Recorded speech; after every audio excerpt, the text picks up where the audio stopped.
Many of us youngsters have grown up in Western societies, liberal societies, but more importantly, mixed societies.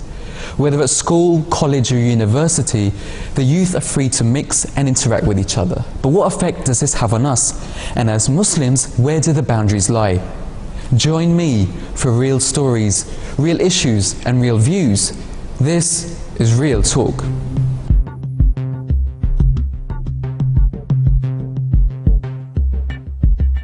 Assalamu alaikum and welcome to the show. Today we're going to be discussing an issue which is increasingly affecting young people. Now, mixing between guys and girls is something that sometimes can happen for very innocent reasons, but in some situations it can lead you to making some decisions that could affect the rest of your life. Choosing between friends, family and faith is not always easy, so that's what we'll be discussing here today. Now, to help discuss these issues, we've got an expert panel here today, which I'm just going to introduce for you. First of all, we have Maulana Azhar Hanif Saab, who is the missionary in charge for the South Midwest of USA. Assalamu alaikum, welcome again to the show, it's nice to have you back. Pleasure to be here. Next we have Maulana Jahangir Khan Saab, welcome to the show, who's the missionary and in charge of the French desk. Assalamu alaikum. Wa alaikum salam. And Dr. Aziz Hafiz Saab, who is the Naib Sadr for Khadam al-Ahmadiyya UK. Welcome to the show. Now, I want to go straight into the discussion here today. Azhar Hanif Saab, I want to start with you. We're living here in Western society, and this society sort of prides itself on the aspects of freedom. I just want to have your views on this so-called freedom that we experience here. Freedom is a wonderful concept. We all love it, we appreciate it, and we benefit from it because it gives us the capacity to do certain things that we couldn't do in a restrictive society. So let's start up by admitting that freedom is a value, it's a good value. Okay. But then if you don't have a limit to that freedom, it could interfere with other benefits of life. And I think this is where the struggle is today. We're talking about where should that limit come into. Okay, Jahangir, so what do you think this sense of freedom, what kind of impact does that have on actually family life? Well, I mean, like Azhar Saab has just said, many people do say that your freedom ends where the freedom of the next person starts. You have to temper your freedom to do anything really by keeping in view what other people are going to think of it or how they're going to be affected by it. So everything you decide, every action you're going to make has to have that, you have to have that in mind while you're going to do that. That's very important. You can't just go around living your life, because this is the thing. These days you'll hear young people saying, that we've been taught that we're free, we can do anything we want with our lives, the sky's the limit. But actually it's not like that, and very soon they also realize it when they start letting their freedoms become something unrealistic, and then it hits back and they get hurt as well. Okay. Dr. Saab, what's your view on living in this free Western society? Freedom, again, in terms of how you interpret freedom, there's no such thing as a complete freedom. There's laws and rules and regulations governing that freedom. If you look at it from a practical day-to-day life, the traffic light system, red, amber, green, that curtails your freedom. The red light curtails your freedom to stop at that light, and if it didn't tell us to stop, traffic would be chaotic. And you can look in countries of the world where they don't have something that basic as a traffic light. So it's this point of chaos. Are you saying that actually freedom and chaos can be linked? If they're not governed properly, freedom you can't have an all-encompassing freedom. I mean, you ask a very general question and I give you a general answer in terms of whether your sort of social freedoms, practical freedoms, there needs to be some rules governing them. Okay. So I don't think there's such a thing as a complete freedom to do what you want, when you want, how you want. Okay, all right, fair point. I want to move on to the Islamic viewpoint regarding freedom. I mean, we know as Muslims that within Islam there's separate rules for men and women, and there's definitely instructions in place regarding separation between genders. So Azhar Hanif Saab, could you shed some light on this? What are the actual Islamic instructions on this? The basic point that comes to my mind is a verse of the Quran that refers to two bodies of water. One is sweet and one is salty. And we must maintain a barrier between the two. So think of it as this way, you have your Pepsi on one side and your water on the other side. Okay. If they were not both in the glass, in two glasses, you put them in one vessel, the value of that Pepsi is reduced because they'll quickly merge into one. And what Islam is talking about is we must maintain this barrier because we're in a sweet, a good environment. Right, right. And God wants us to stay in that and keep the salty environment out of us. Because unless you like Chinese food, sweet and salty, you know, it just won't be the proper taste, you know. Okay. So if that is the case, we as Muslims, we're trying to live in this Western society, and it's not easy. So how can we still stick to our Islamic principles while living in the West? Well, you see that in the West as well, they do stick to those principles to some degree. For example, you'll have toilets for women on one side and toilets for men on the other. Right. So they are sticking to it to some degree. They also have separate changing rooms for men and women. They obviously do recognize that there are differences there. And we hear calls for separation of the sexes in many schools as well, where teachers themselves complain that, you know, especially when they reach the teenage level of, you know, life, that many boys are distracted and they're not concentrating on their studies. There are many things like that. I think in the West, we have to give them credit for some things. They are following a kind of segregation. What Islam is saying is that they're not following it enough. And so there's social short-circuiting going on there, and this is having devastating effects now. Okay. All right, let me just turn to the audience, because we've got a number of young people here in the audience today, and all of you live here in the West as well. So how does it actually affect you on a day-to-day life? Here we've got a point here. Do you think there's perhaps too much freedom in society? I just wanted to say with regards to like when you're going through that age of influence and how you can be firm with God. Basically, a lot of it comes down to the parents as well, how they brought you up, what they taught you as you're growing up. For example, if you got someone who knows that he's a Muslim, who knows like, okay, this is right and wrong, but he doesn't actually follow it. But you got another person who's got his parents who's backing him up and telling him, all right, look, this is what you believe in, this is this and that. Parents are key, aren't they? Yeah, something we discussed another program. exactly. Like within the family unit, it's your parents that really give you that foundation. Yeah, that's what I'm saying. Like parents, basically, they come into it very like, since you reach the age of influence, if you don't have your parents telling you what's right and what's wrong, then it gets difficult. That's true. One other point I'd like to pose to the panel, I mean, like you said, that you always have your parents within mind. I think there's a differentiation between different types of people. There's some people who are told by their parents what's right, but then they still want to rebel. And within your teenage years, rebellion is a big thing. You feel like you have to rebel against these laws. You don't want to be told what to do. And Dr. Saab, specifically for like teenagers, that sort of age group, when you are going through this rebellious stage, even if you do have good parents who are telling you what to do, you go through this phase of you want to rebel against it. So how can you get through that? I would say it's a question of what you can interpret what rebellion means. You could rebel, and it could be a very serious rebellion, criminal acts, evil acts, etc. Or your teenage rebellion could be that instead of coming home at 10 o'clock, you've come home at 11 o'clock. So there is a wide variation in what you mean by the word rebellion. I would sort of take it back a stage, that it doesn't end up being a problem or such a problem at the teenage years if, as those early years, as they are growing up, they've got those guidelines and that moral code and that moral compass, whether, as we believe, it comes from a faith, or for others that don't have a faith, if it comes from some set of rules and regulations and guidelines that have been given by their parents or guardians. I would say if that's in place, when that stage happens, you don't have such a significant issue of rebellion, because there's something to look back upon. There's some training that's been given, allow them to deal with that. Okay, fair enough. So Hanif Saab, I mean, we live in this society to a certain extent. We have to integrate, and we have to go to school. Within education, there's mixed schools, you go to colleges. You have to integrate to a certain extent. So how do you go about that integration? Where are the boundaries within that?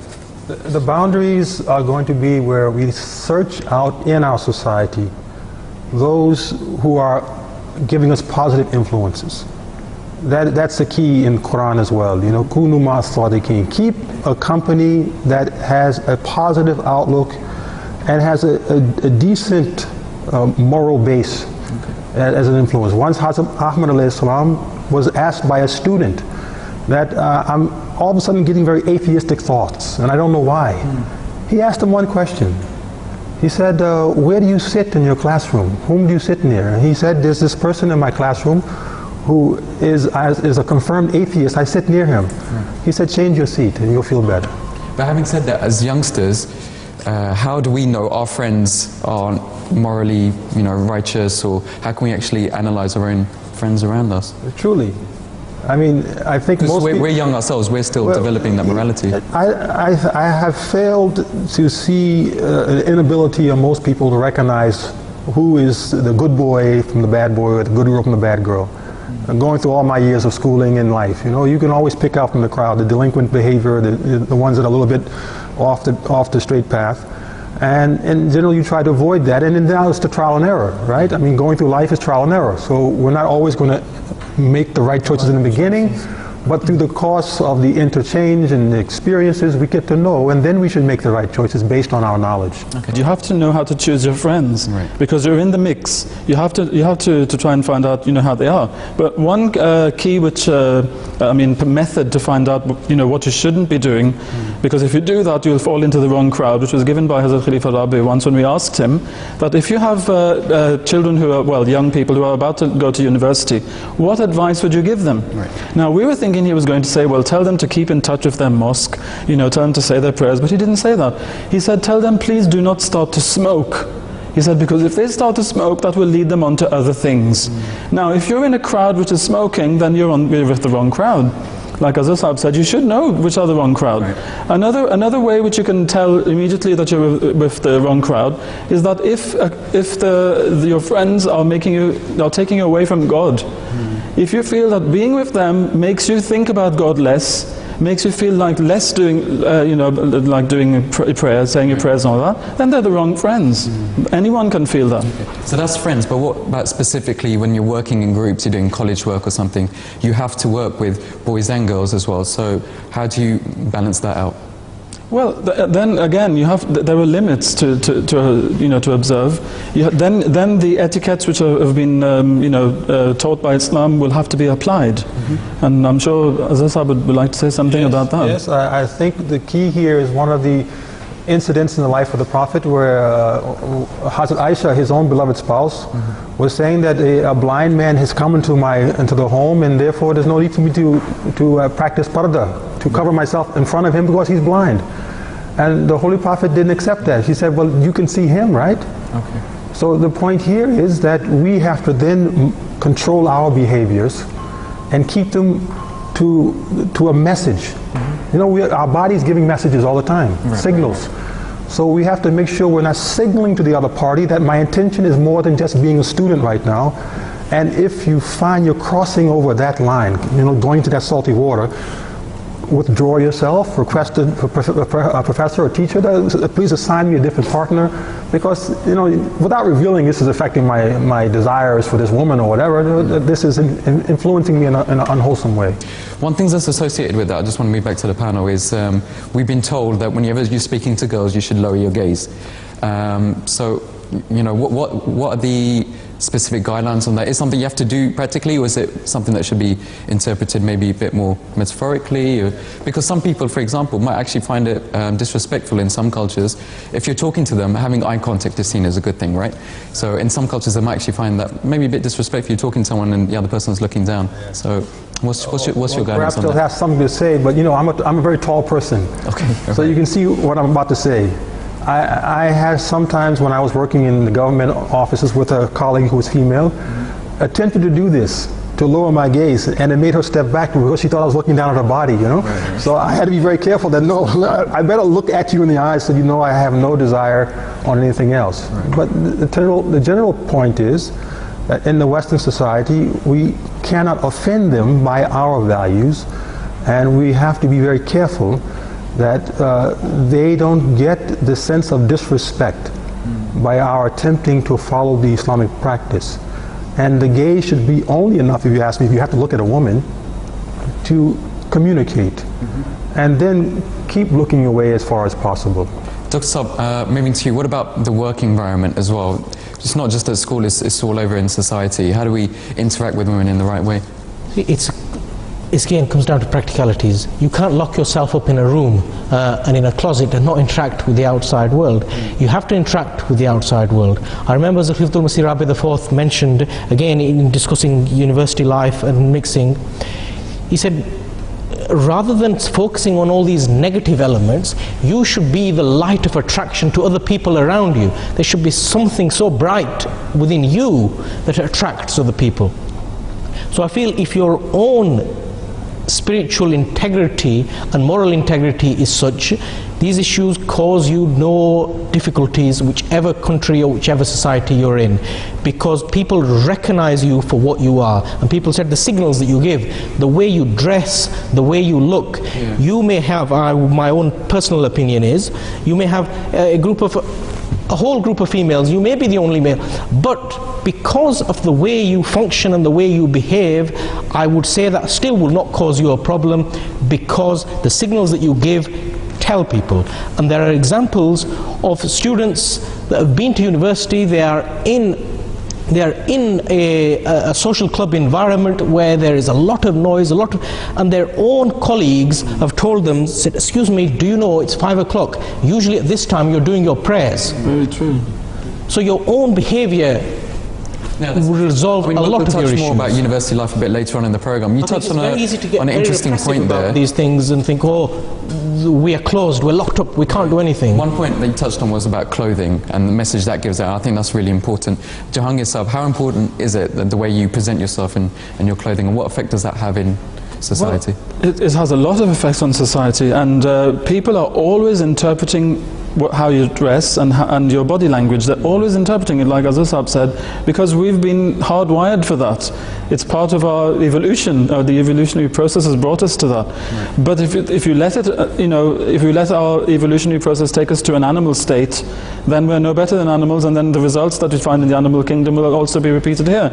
So we have to. That's what was happening at the moment. People are dressing less and less, it seems. Yes, it's true, but the thing is, it all depends on the signals you're giving out. If, for example, you're wearing a perfectly good shirt, but then you see some girls coming along, you start unbuttoning the shirt in the front. It's all on your intention. You're giving out the signal to say, hello, I'm available. So, are you interested? If you're giving out that vibe, people will pick up on it. Now, to take up on what Dr. Saab had said just now, there's another thing which people don't realize often as well. It's that, of course, I agree completely with what you said, that if you behave in a dignified way, soon you'll find that your group of friends around you, they will start protecting you from bad influences from the outside. Right. When people come in, for example, other women will come, they'll tell them, don't shake hands with him because, it's not the thing he does. He's not like that, he's very dignified. They'll help you. But on the other hand, there are a lot of girls out there who are looking for a good mate as well. And when they see, for example, in particular Ahmadi boys, they have all the pluses there. They're ticking all the boxes.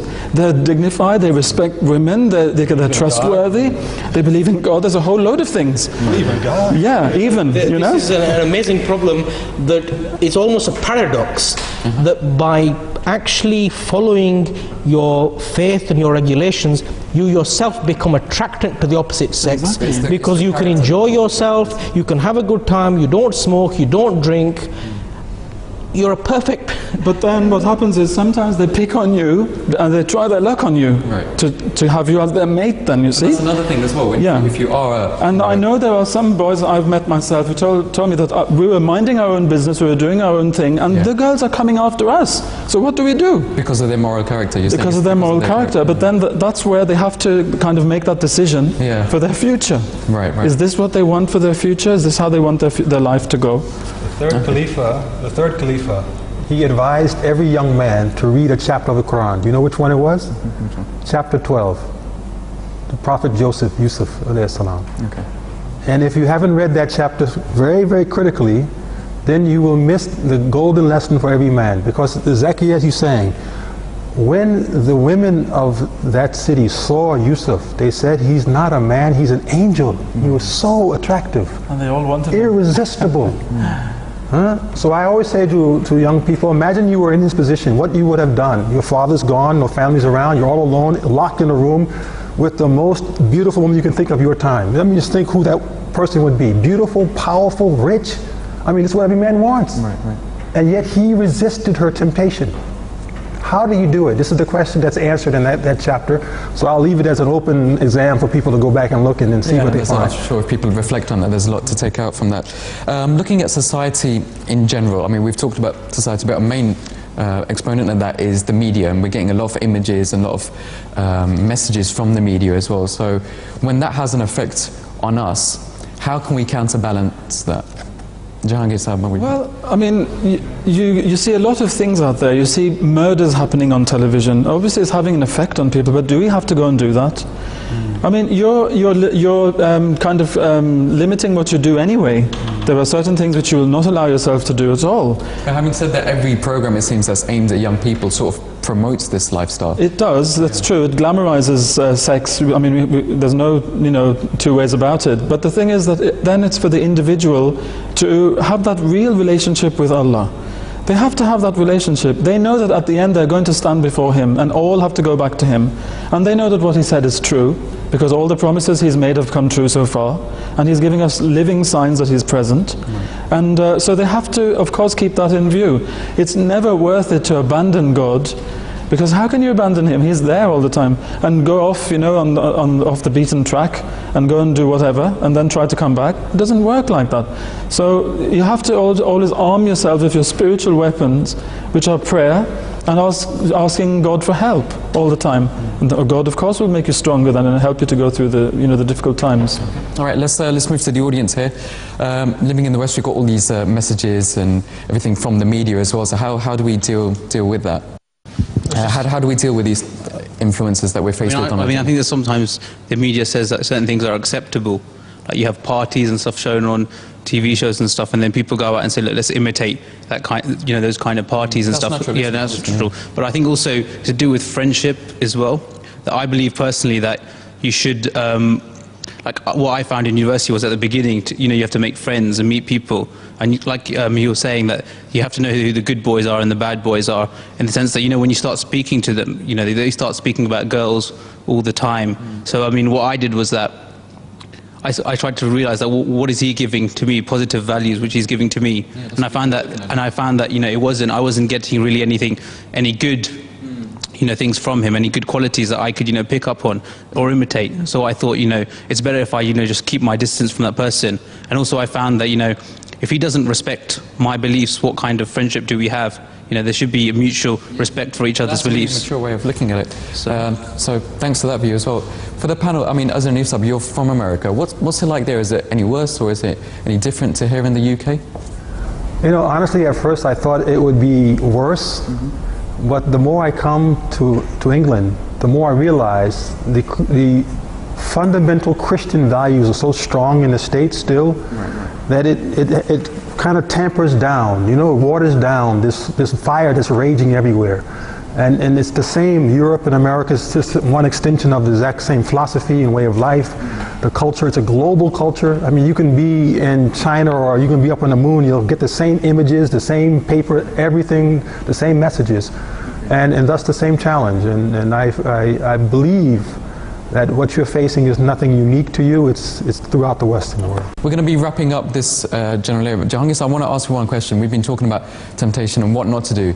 If we have friends who are living a certain lifestyle that we think is bad for them for the reasons we've just discussed, what can we do to advise them? How can we actually advise them? Well, you have to talk to them and tell them, that what are you doing? Have you thought about the consequences? Because the consequences aren't hidden from anybody. If you go and muck around, you're going to have to pay for it at some point. And the results are there for everyone to see. So we have to discuss them with our friends. If they're your friends, that means you like them, and that means you care for them. Right. Then you have to try your best to influence them positively.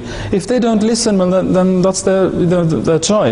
But if they really don't listen and they don't change their ways, then it would perhaps be better for you to, like our young friend here had mentioned, to change friends. Go for for another set of friends altogether. Azhar Sahab, just finally, like Dr. Saab was saying that for your qualities to be there, they have to be tested. So does that mean that for us living here in the West, where these qualities are tested on a daily basis, does that mean the reward for us is potentially greater? Some people take that viewpoint. I'm glad you again brought this point back. We are in the latter days. This is what we are experiencing. And the further we go into this age, the more it's accelerating in evil as well as goodness. You know, you have both things going on. As I said, when I say the salty and the sweet water, the evil is accelerating, you know, dramatically. When I was a young man going through college and went through all the things you are talking about here, at one point they thought I was perhaps homosexual because I wouldn't go around girls. I wouldn't date, I wouldn't move around. I had this label, I didn't mind it. At the same time, the Prophet Muhammad told us one sajda in this age will be worth all the sajdas in the early age because of the environment we're in. All these pressures, all these temptations, all these are potential blessings for a man who will stick to his guns and follow his path and push through all of this, you know, that's trying to draw us along the wrong path. And this is therefore a greater reward, as Dr. Sabir said, if we can do it in this age, than if you were in an environment like Pakistan in the early eras where Jamaat was there. And everything is keeping you, you know, moral and saintly and holy because you have no option, you know. Where are you going to do something evil when everything's around you? Your aunties, your uncles, your parents are there. You know, this is the point. Okay, Jazakallah, thanks for that. We're going to take a short break, but stay with us because afterwards we're going to be talking about specifically living within university and all the problems that come with that as well. So stay with us after this short break. वक्त था वक्त मसीहा न किसी और का वक्त था वक्त मसीहा न किसी और का वक्त मैं ना आता तो कोई और ही आया होता मैं ना आता तो कोई और ही आया होता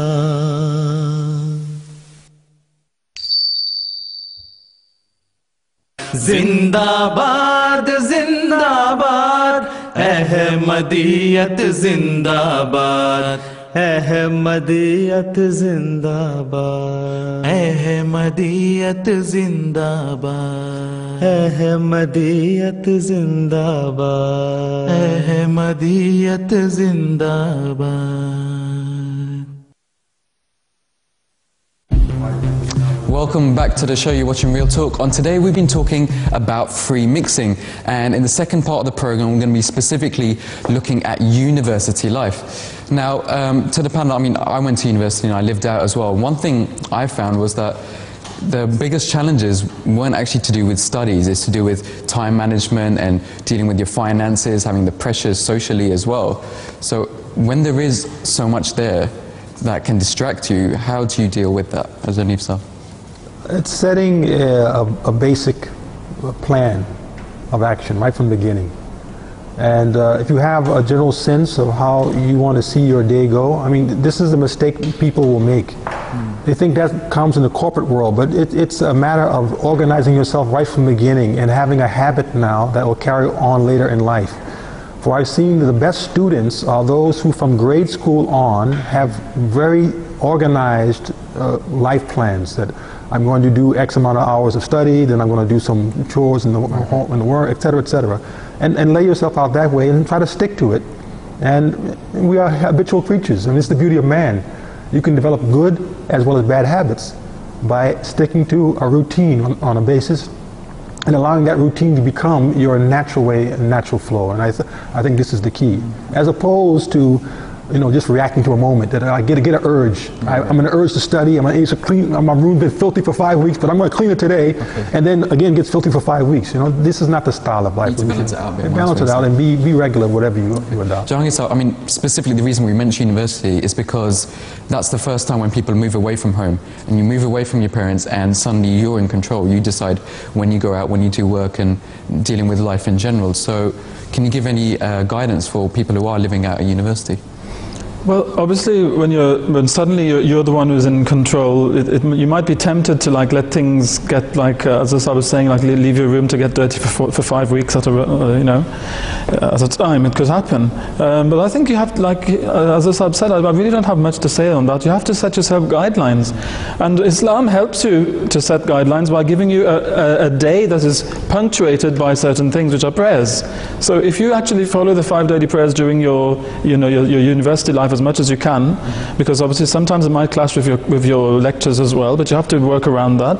Then you'll have a sense of punctuality, you'll have a sense of discipline, and that will help you. You need to have a kind of disciplining activity going on there to make sense of the whole thing. Okay, well let's go to the audience here and see if they've got any points on that. Osama, what would you like to say?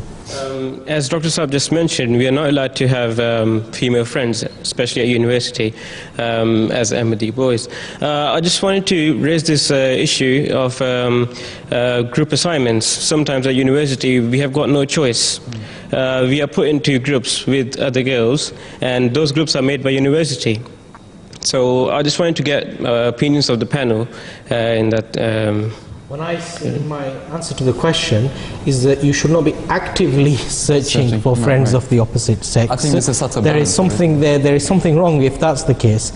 However, in day-to-day life, like you say, you will be working with people of the opposite sex. You're not going to be, and you don't suddenly stop living. Like we've said previously, it's how you live, not whether you do or you don't.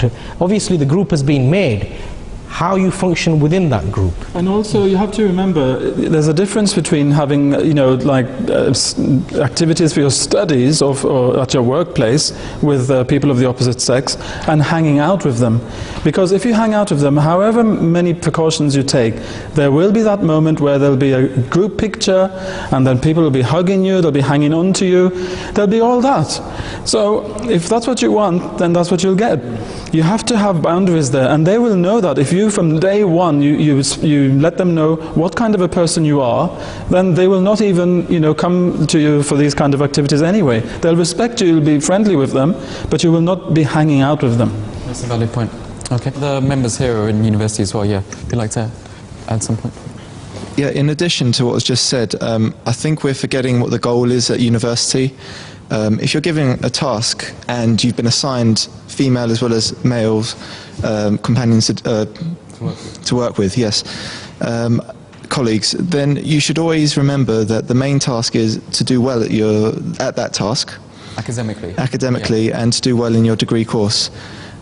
So, when you're assigned with girls, you're not thinking, I'm going to socialise with them. You should be thinking, how can I do the best with this assignment? How can I get the most out of this assignment? You shouldn't be thinking about the extracurricular things afterwards. It's about the goal. So with all of these different things that are around us at university, you should always remember what the goal is, to do well and do your best. That's fantastic. Yeah, no, thanks for that. Azanisa, how would you react to comments like that? I mean, it's nice to know that they're actually, there's still people there who are focusing on prayers even at university as well. Well, that's a wonderful thing to know, and of course this is one of the keys to keeping ourselves focused. This is why Allah subhanahu wa ta'ala has taught us in Islam a unique system of prayer to remember Him through the course of a natural day. Otherwise, if you're a Christian, you're going on Sundays, and the rest of those 6 days, oh my God, you can forget God and commit all sins. Sundays, oh Father, I've done this and I'm forgiven, and that's enough. But it doesn't regulate your life. Same in other faiths. So we have this style, but I think in addition to that, the 5 principles mentioned by the Prophet Messiah should be kept in mind by all young men, and that is to control your senses. This is the whole issue. Control the sight.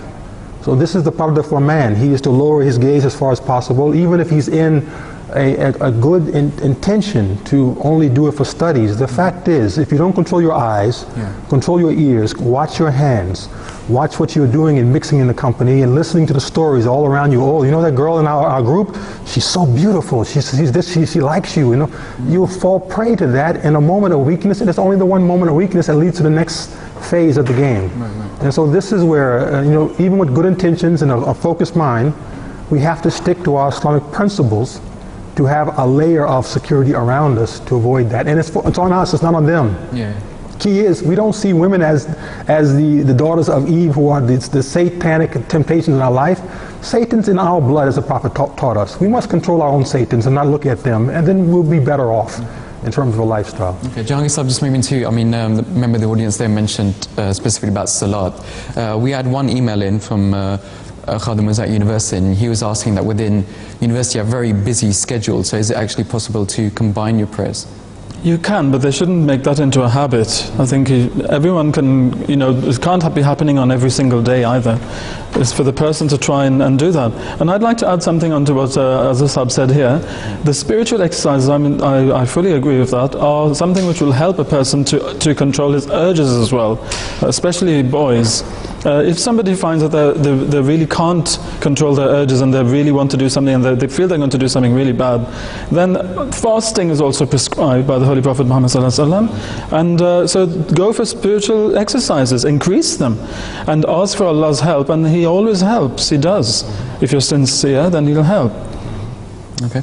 Dr. Sahib, sometimes when you've sort of understood that you're not going to go out and you're going to stick to these rules, how can you actually tell your friends at university that this is who I am and this is what I stick to? Because some people are, feel maybe a bit shy saying that. I think it's very easy to tell your friends, your whole demeanor and your whole outlook, because as an upright citizen, as a good moral citizen, as a good Ahmadi Muslim, you are the most exciting person around in that environment, and it's not a difficulty for you how you need to tell people. It's how people are going to stop you from talking, because there's so much for you to say and there's so much for them to learn about you. It's a never-ending Pandora's box. You are a Mercedes-Benz that everybody want to look at. So I don't feel it's an issue of, what shall I say, it's an issue of, I'm come here to study, but yeah, I'm going to spend most of my time telling them that I'm an Ahmadi Muslim and what I do and how I live my life. That is in itself very attractant to your friends and colleagues. In some ways, negatively attractant, as you've mentioned earlier. I think once you actually open up and start discussing your faith, it can lead to so many more discussions about general morality and faith as well. Would you agree with that? That's a good way to start. And it's not even necessarily just your faith. Your faith in itself teaches you etiquettes of how you walk, how you live. A simple act of you walking in the college union and picking the banana peel off the floor so poor Mrs. Jones doesn't slip up and break her leg, in itself tells them what sort of person you are. Okay. All right, fantastic. Let me move back to the audience. Has anyone here had any experiences of actually talking to their friends about it? Well, I had a personal experience with my friends, and they would say to me, I don't understand how you are Muslim, you're so good, you don't use foul language, you don't do all the things that other people say that call themselves Muslims, but they still do. You're so well behaved, you're dignified in the way you believe. And then through that, I was able to talk to them about Ahmadiyya. And they became quite interested in Ahmadiyya, and I gave them a couple of books and stuff like that. So I was able to interact with them and tell them about my faith, and they were more interested in me. That can actually lead on to the belief opportunities as well. So it's about how you behave as well. I think is very important, so they can see. There's a piece of advice I'd like to bring in at this point, which was given by Hazrat Khalifa Khamis Ahidullah recently. He said that of course these opportunities, if you want to tell people what Ahmadiyyat is, the opportunities will present themselves to you. But if it's an Ahmadi boy, for example, and who has a friend who's a girl who's getting interested in Ahmadiyyat, then she should be referred to the ladies' organization, the Lajna Mahalla, who will then deal with her and give her all the answers, and vice versa. So you should not actually be actively preaching to the opposite sex, because what happens if you do is that often you might fall for the person, or the person might fall for you. So you mustn't use preaching as a pretext or an excuse as well to start a relationship. That would be very bad. Okay. Well, some people actually say that in terms of you mentioning tabligh opportunities, some people say that we should be doing tabligh to the people who need it the most. And in that I mean people who are sort of wayward and aren't interested in faith at all. So how do we actually go out and reach them if the advice from the audience and the panel here has been that you should keep only good company? Well, I mean, people who need to hear the message, if you have an opportunity to tell them, that message, give them message, then it'll come. You have to reach out to people, but you can't convert the whole world either. You can't run after every single person at uni. You have to tell as many people as you possibly can in the best way you can. I mean, we can't limit it down to any number, and we can't increase it to infinity either. It just behave realistically. As they come along, you tell them, and that's it. Dr. Saab, moving to you, within universities you have societies there that you set up, and alhamdulillah we'll have many Ahmadi societies set up at universities. Within the Ahmadis actually sign up for these societies, what guidelines are there for their interaction there as well? Because it's not only just men who sign up for these societies, it's men and women. The interactions are exactly the same as Islam was guided 1400 years ago, and it's the same guidelines that the Jamaat has in the way we interact. So there is nothing specific in terms of our university societies. When there are our Lajna sisters and our Khudam, they will interact according to the bounds of decency and the rules and regulations that are set, whether it's within the community, whether it's at home or outside. There is no special extra rule that's created for them in the way they behave. There are some practical pieces of advice which could be given to them, though, because we do realize that in some universities there aren't enough members to organize events, and so they have to chip in. The ladies and the men, I mean the girls and the boys, have to help each other to organize, for example, a question and answer session, which are very popular at university level, and some people have actually become Muslims because of those question and answer sessions, so they are good to hold. But in that case, it would be good to, for example, bring elders into the equation as well, elders of the community. And when messages are being sent out, that they shouldn't be sent out on a one-to-one basis, they should be forwarded to all, including the elders who are helping them as chaperones, if you wish.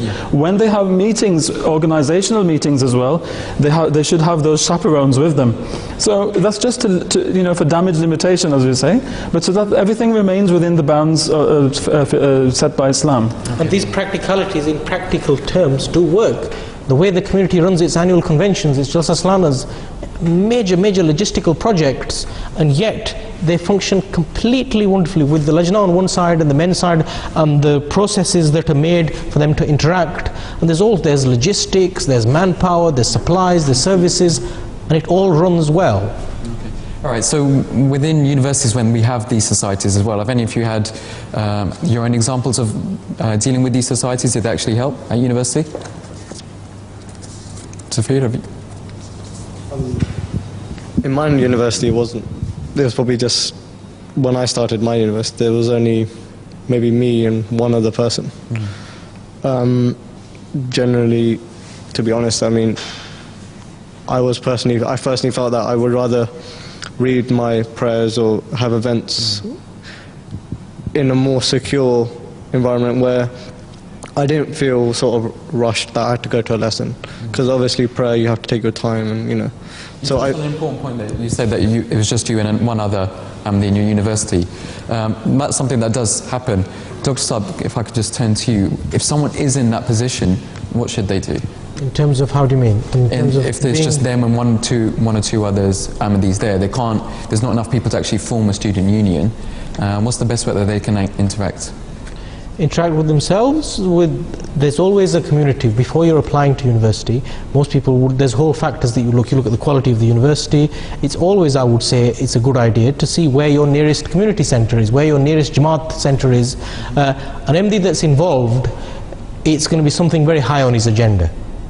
If he's going to be out in the Outer Hebrides somewhere, he knows that we don't have a centre up there. Life's going to be pretty boring. We've got major centres throughout varying parts. So you will look for those. When I studied, I was in London, and I knew that we had a very large centre here, where my Khuddam the activity started while I was at university. And most students, you will see, a lot of our resource that we have in the community, a lot of the resource that you see within MTA is from the student body.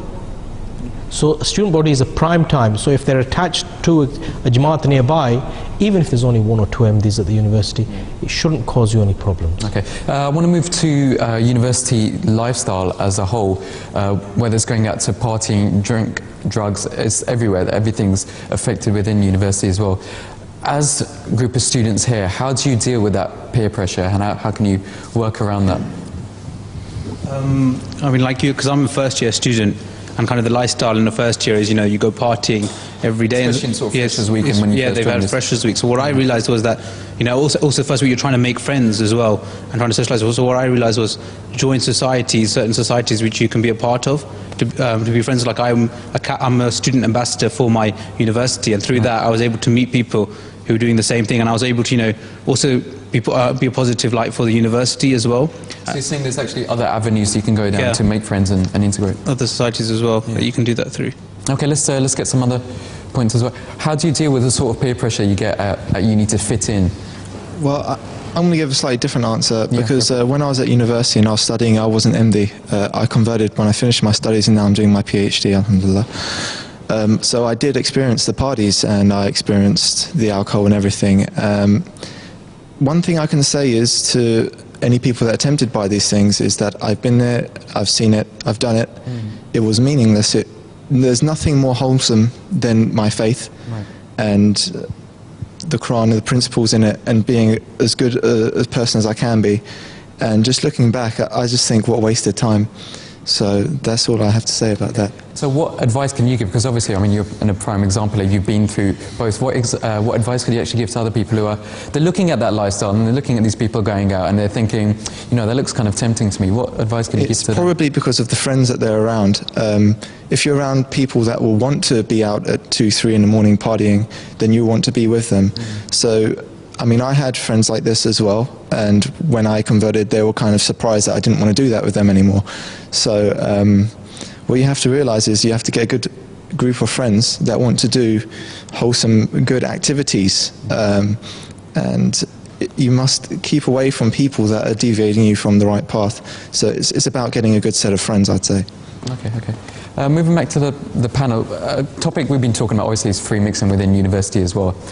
I was talking to one of my friends about this earlier on before the program, and he came up with a good example. He was saying that there has to be some sort of interaction. You can't lock yourself off completely, and he gave me the example of having a vaccination. If you protect your body from a virus, you give the body a sense of very little sense of that virus, and then it builds a natural defense. So he was saying to me that, you know, there should be some sort of interaction, because you can't go throughout your whole life and never speak to a girl, because then you won't know how to when you need to later on in life. So what's your views on that? Well, I mean, you're not going to university, you know, to go and learn how to talk to girls, obviously. That's not the learning ground for that kind of thing, and there is no learning ground. That's after you get married, really. I mean, it's all on your intentions, isn't it? Like the brothers have said here, and rightly so. When you go to university, you go for a certain purpose. Obviously, you have some friendships which are made there, which are inevitable. You just have to know how to deal with those people. You have to know also what signals you're giving. Like I said before, you mustn't be giving out the wrong signals to attract the wrong attention.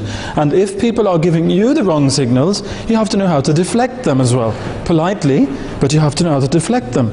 So, I mean, what more can I say? This is exactly what the university can do for an individual at that learning stage, or that stage of forming a lifelong habit. You see, the reality is, when we are young, we form habits which carry through life. And Hazrat Musleh Maud, he spoke about this again and again in his book, The Way of the Seekers, that right from birth we are learning habits.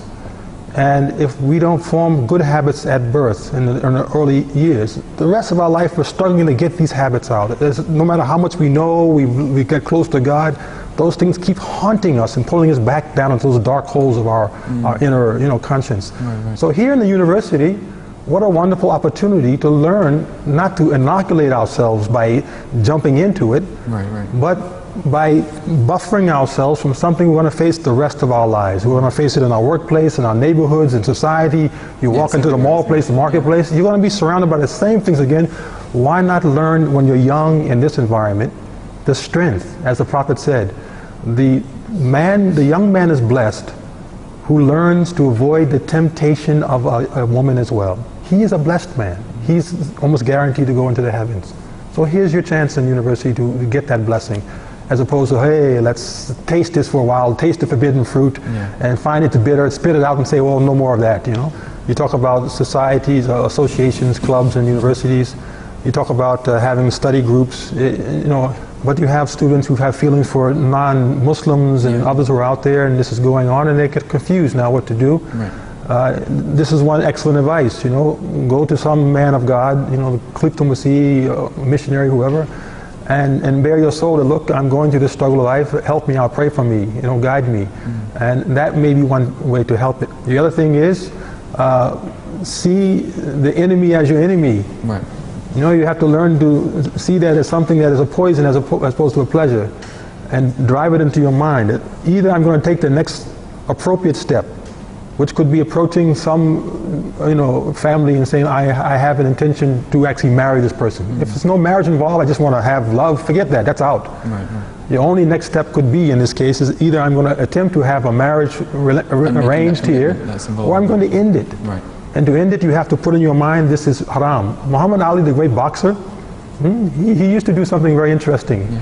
They said he carried around matchsticks in his pocket. Right.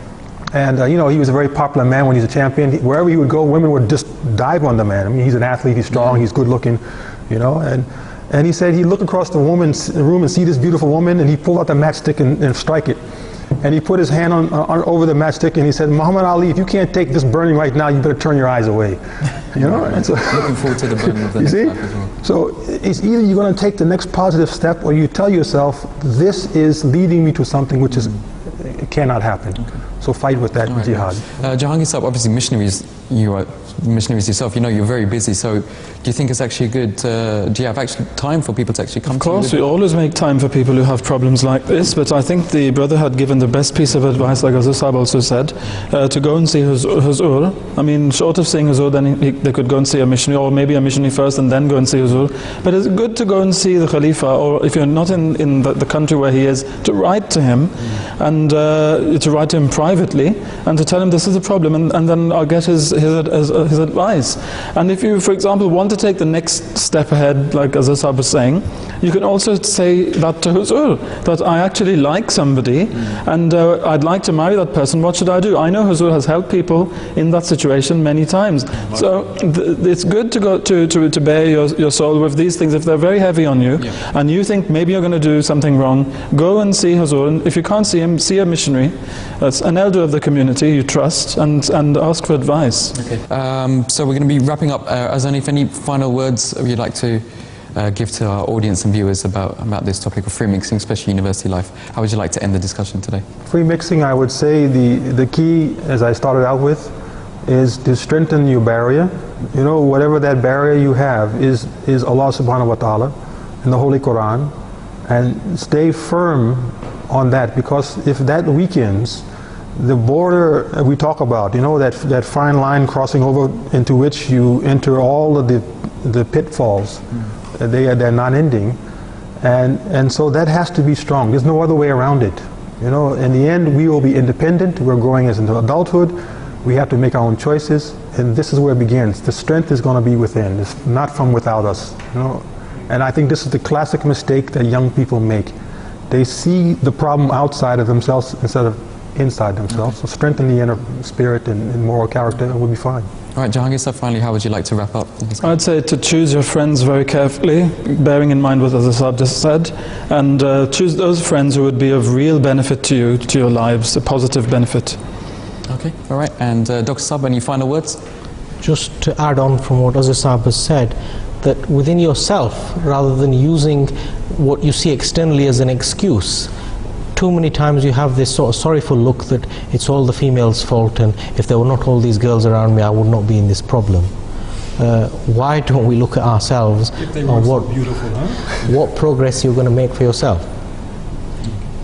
It's not every single female is going to be a source of a sexual object. The rules are there purely to protect for those instances where the sparks will ignite. It doesn't mean the sparks will ignite everywhere, but the rule is there purely to protect you from where that eventuality will happen. Okay, all right, Jazakallah. Thank you to the audience as well, and thank you to the panel. I guess we've had a really good discussion here today, and one of the key points that I've picked up specifically is that, you know, we have to sometimes give up these so-called pleasures for the greater good, and actually look at this life to prepare for the next. If you keep the bigger picture, then inshallah we'll all be kept on the right path. We'd love to hear your views as well at home as well, so don't forget you can always email us in realtalk@mta.tv. Also our website address is mta.tv/realtalk, and we have a Twitter page as well where you can keep up to date with any new programs. The address for that is at the bottom of your screen as well. Thank you for watching. Hope you can join us again next time for more Real Talk, but until then, Assalamu alaikum.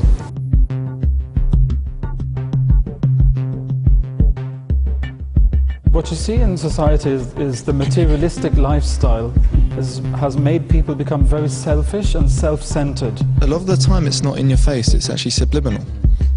So you don't even realize it's happening to you, but it is. I think it's obvious to most that the moral condition of mankind has fallen to a very low state. And although I don't like to admit it, it's not nice, but your average Muslim is going to get picked upon. Join me for real stories, real issues and real views. This is Real Talk.